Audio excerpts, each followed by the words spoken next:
Bismillahirrahmanirrahim. Assalamualaikum warahmatullahi wabarakatuh. Alhamdulillah, di pagi yang cerah ini kita dapat bisa melaksanakan kegiatan meskipun dengan keadaan daring. Nah, langsung saja, perkenankan kelompok kami mempresentasikan hasil dari kerja kelompok kami. Yang pertama yaitu tentang biografi Syekh Muhammad Nakuib Alatas. Nah, Syekh Muhammad Nakuib Alatas bin Ali bin Abdullah bin Muhsin bin Muhammad Alatas, yakni lahir pada tanggal 5 September tahun 1931 di Bogor di Jawa Barat. Kemudian Alatas ini adalah anak dari 3 bersaudara, merupakan adik dari Syekh Muhammad Alatas, seorang ilmuwan dan pakar sosiologi pada Universitas Malaya di Kuala Lumpur. Kemudian secara intern, sebagai dari kedua belah pihak, yakni ayah dan ibunya, yaitu masih termasuk golongan bangsawan. Jadi ketika ia berpendidikan itu tidak terlalu memikirkan berapa biayanya, seperti itu. Kemudian pendidikan dimulai sejak Al-Atas itu berumur 5 tahun, yaitu ketika ia berada di Johor Bahru, yaitu di Malaysia, saat ia tinggal bersama pamannya yang bernama Encik Muhammad. Nah, itu seperti nama-nama di Malaysia ya, kebanyakan memakai Encik lah, seperti itu. Kemudian Alatas ikut setelah bersama pamannya, kemudian Alatas itu mengikuti eh, ibu eh, Ibu Azizah sampai sampai pecahnya Perang Dunia Kedua, yaitu pada tahun 1300 1936 sampai 1941. Seperti itu. Bentar ya. Kemudian setelah itu secara formal Atas belajar di NGEE yang kepanjangannya yaitu Neng English Primary School yang masih di Johor. Selama beberapa tahun itu Alatas itu menimpa ilmunya itu di Malaysia, seperti itu, di Johor. Terus, nah ini yang selanjutnya yaitu konsep dari pemikiran pendidikan Islam oleh Nakuib Alatas. Nah, yaitu salah satu penekanan yang diinginkan oleh Alatas untuk mengganti tarbiyah menjadi takdib. Nah, kenapa tuh alasannya seperti itu? Nah, ini adalah salah satu upaya merekonstruksi kembali arah dan tujuan pendidikan yang dikendaki oleh Alatas. Kemudian hal ini senada dengan pendapat dari Azumardi Az-Zahra yang bukunya yang saya ambil itu untuk mengerjakan makalah ini, yang menyatakan bahwa proses pengajaran dalam pendidikan dewasa ini hanya mengisi aspek kognitif atau dari dalamnya saja, tapi tidak mengisi aspek pembentukan kepribadian dan watak. Jadi menurut Azumardi ini hanya berfokus pada satu aspek saja, yakni aspek kognitif, tanpa memikirkan atau tanpa mempertimbangkan aspek yang lainnya seperti kepribadian dan watak, seperti itu. Kemudian ini merujuk pada konsep taktib, Alatas mendefinisikan pendidikan dan prosesnya sebagai pengenalan dan pengakuan yang berangsur-angsur ditanamkan dalam diri manusia tentang penciptaan sedemikian rupa sehingga membimbing ke arah pengenalan dan pengakuan tempat tugas yang tepat di dalam tatanan wujud dan kepribadian. Jadi dalam pendidikan itu yang pertama yang harus dilakukan yakni pengenalan terkait pendidikan itu, kemudian pengakuan bahwa orang itu seorang terdidik, seperti itu. Kemudian baru itu ditanamkan tentang bagaimana ya, tentang apa sih manusia yang sebenarnya, seperti itu. Terus adapun tujuan dari pendidikan Islam perspektif Naqib Alatas adalah mengembalikan manusia kepada fitrahnya. Nah, ini apa atau mengembalikan manusia pada fitrahnya. Kemudian bukan pengembangan intelektual atas dasar manusia sebagai suatu negara yang kemudian identitas kemanusiaannya diukur sesuai dengan perannya dalam kehidupan bernegara, terlebih suatu yang dianggap sekuler. Jadi menurut Alatas ini sekarang kebanyakan bukan sekarang ya, sudah lama itu manusia itu dianggap dari jabatannya. Jadi manusia ada itu dianggap dari jabatannya. Dan menurut pemikiran dari Alatas ingin mengembalikan manusia kepada fitrahnya. Kemudian, nah yang terakhir berpijak pada konsep tersebut, kemudian Alatas mendeskripsikan tujuan akhir pendidikan dalam Islam yaitu menghasilkan manusia baik. Nah, di kata baik ini dalam konotasi yang diajukan oleh Alatas adalah tempat sebagai manusia adab. Nah, ini yang adab ini bisa dimaknai sebagai adab yang baik ya teman-teman, seperti itu. Ya, ini meliputi kehidupan material, kemudian nah ini baik dalam material terus baik dalam spiritual, seperti itu. Nah, itu presentasi dari saya. Selanjutnya akan disambung oleh teman saya. Sekian, wassalamualaikum warahmatullahi wabarakatuh. Assalamualaikum warahmatullahi wabarakatuh. Saya Maya Putri Damayanti, nomor induk mahasiswa 2011904007, akan melanjutkan presentasi dari teman saya, yaitu tentang biografi Ibnu Taimiyah. Nama lengkap Ibnu Taimiyah adalah Abu Al-Abbas Taqi Ad-Din Ahmad Ibnu Abdullah Al-Halim, sebagaimana telah dijelaskan dalam kitabnya yang berjudul Minhaj Al-Sunnah Al-Nabawiyah fi Naqli Al-Kalam Al-Syiah wal Al-Qadariyah. Beliau biasa dipanggil dengan Ibnu Taimiyah Al-Harani. Beliau lahir pada tanggal 10 Rabiul Awal tahun 661 Hijriah atau bertepatan dengan 22 Januari 1263. Beliau lahir di Haran, Syria, dekat Urfa di bagian barat Turki. Diketahui bahwa Ibnu Taimiyah merupakan nama dari keluarga. Belum diketahui secara pasti asal-usul mereka, apakah berasal dari suku Arab maupun non-Arab, tetapi besar kemungkinan berasal dari suku Kurdi.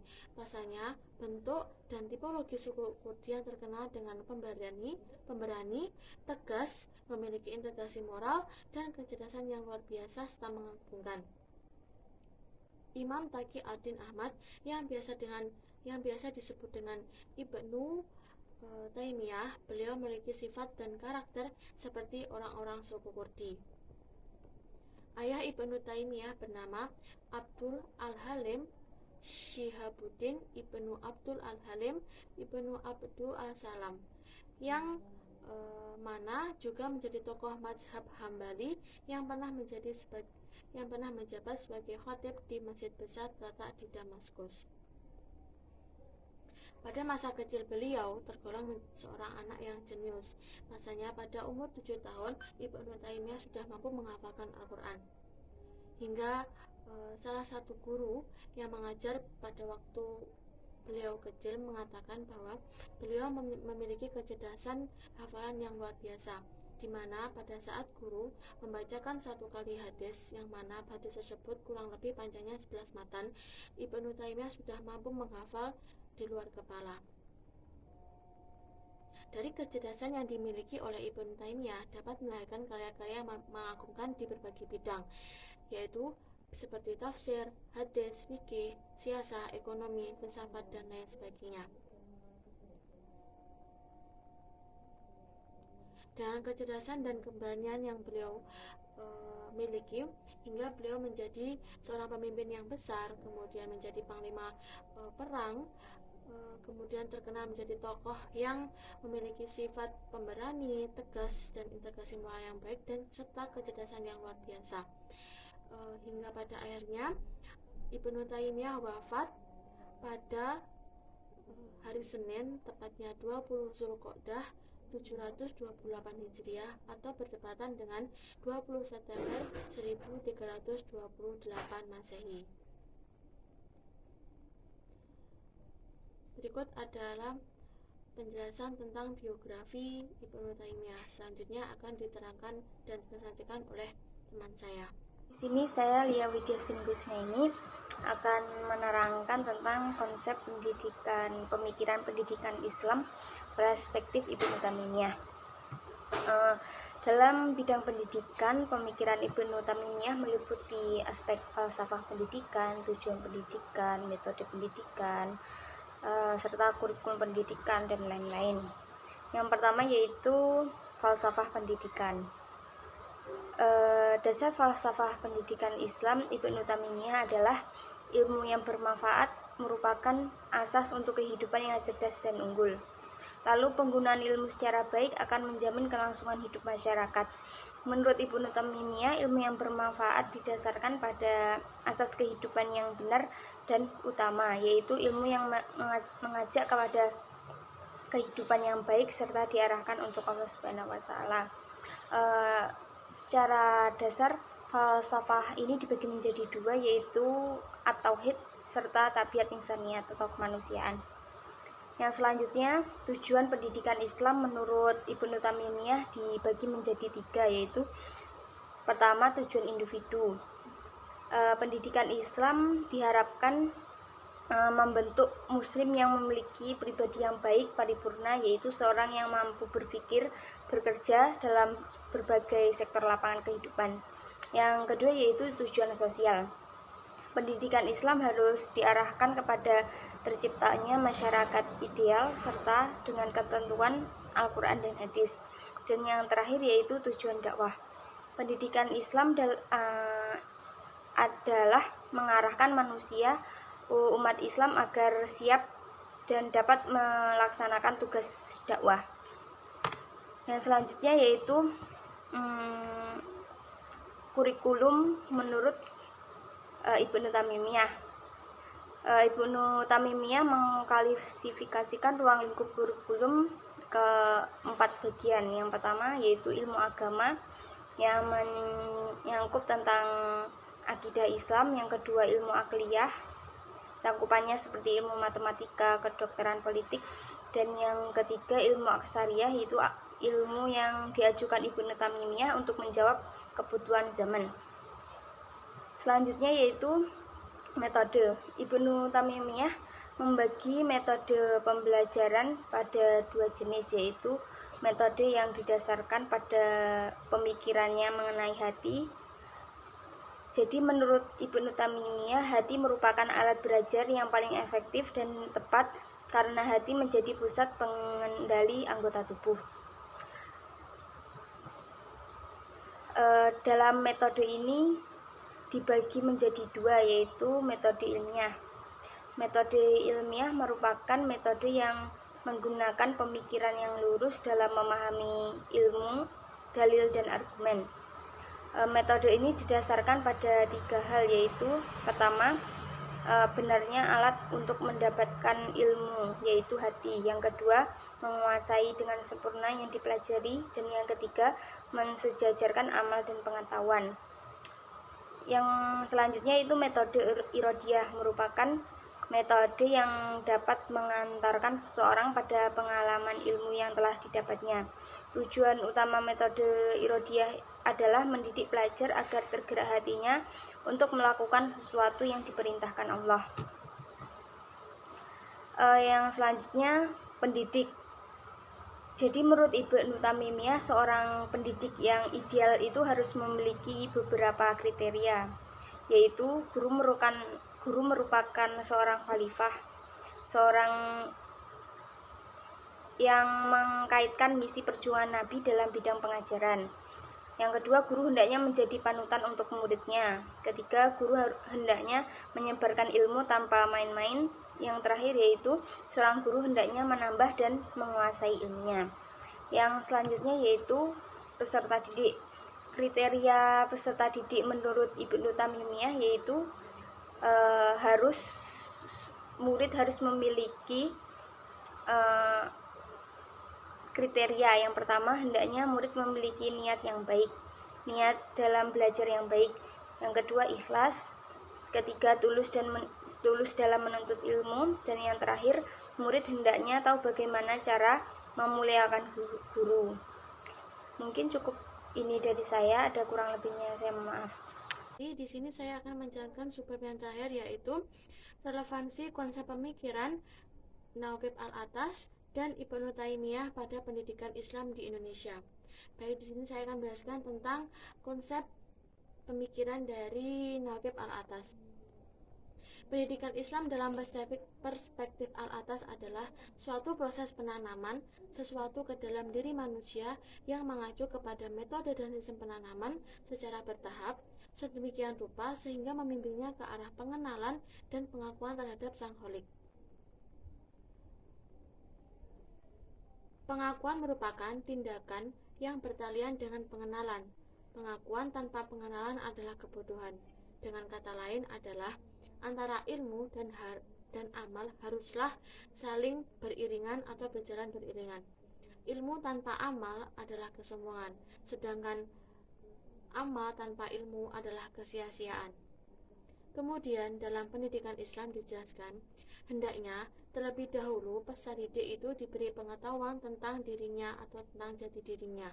Kemudian baru diberi tentang pengetahuan-pengetahuan yang lainnya.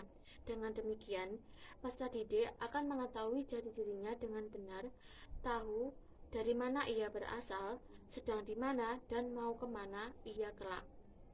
Seorang peserta didik jika sudah mengetahui jati dirinya, maka ia akan selalu ingat dan mampu memposisikan dirinya baik terhadap sesama makhluk, lebih-lebih terhadap Sang Kholik. Kemudian yaitu relevansi konsep pemikiran Ibnu Taimiyah pada pendidikan Islam di Indonesia. Pemikiran Ibnu Taimiyah berkontribusi dalam pendidikan karakter dan keimanan di Indonesia sesuai yang tertera dalam Undang-Undang Nomor 23 Tahun 2013 dengan tema Sistem Pendidikan Nasional pada pasal 3. Dalam kompetensi inti, menghayati dan mengamalkan ajaran agama yang dianutnya. Gagasan pemikiran pendidikan Ibnu Taimiyah ialah berlandaskan pada tauhid rububiyah, uluhiyah, tauhid asma wa sifat, yang artinya memperoleh ajaran Islam dengan cara mempelajari dari sumber pokoknya, yaitu Al-Quran dan hadis. Pemikiran Ibnu Taimiyah dalam pendidikan Islam di Indonesia adalah pendidikan akhlak serta keimanan dapat menjadi benteng pada diri seseorang untuk membentengi diri dari arus-arus budaya baru yang mungkin tidak sesuai dengan ajaran Islam maupun ideologi bangsa Indonesia. Pendidikan keimanan menurut definisi Ibnu Taimiyah sebagai kontribusi pendidikan agama Islam di Indonesia yang sekaligus sebagai pembentuk jiwa. Jiwa yang berkualitas, jiwa yang baik adalah dia yang beriman dan beramal soleh. Sekian presentasi dari kelompok 8. Apabila ada kurang lebihnya kami mohon maaf. Akhiran, wassalamualaikum warahmatullahi wabarakatuh.